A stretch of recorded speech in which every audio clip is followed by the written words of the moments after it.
The point I've been making all year long is this. If you take a look at the war on poverty, which is in its 50th year now, let's assess what's happening and where we are. And if we do that, we have isolated the poor from the rest of America in so many ways. We've almost quarantined people in poor communities, and now we have intergenerational poverty, and people are trapped in poverty. Not to mention the inadvertent problems associated with the government's response on poverty has created barriers to work. We have high marginal tax rates for people trying to get out of poverty, 80 to 100%. You and I talk marginal tax rates all the time.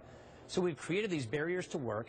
The government's response is inadequate. We're isolating people from poverty, and what we need to do is reintegrate people from poverty. We need to reintegrate our communities, and we have to have better strategies aimed at outcomes.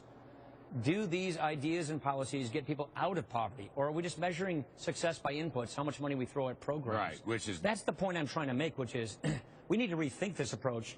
Because what we're doing right now, it's not working. That's point number one. Point number two, growth is key, growth is king. But we don't have growth going into these communities the way it's working right now. That's where the reintegration has to happen. It's almost like there's no hope. I really, these left-wingers who, you know who they are. I'm not going to go through the laundry list.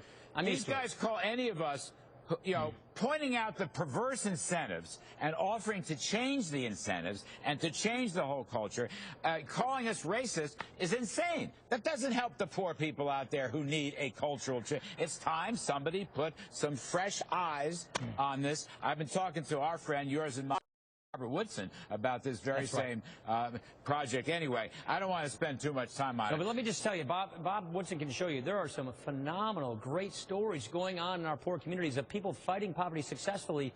We have a lot to learn from them. So there's just phenomenal stories across this country of people who are doing this, who are succeeding. We need to learn from them so that we can replicate this and clear the barriers out of their way so that they can flourish and succeed and replicate the success story.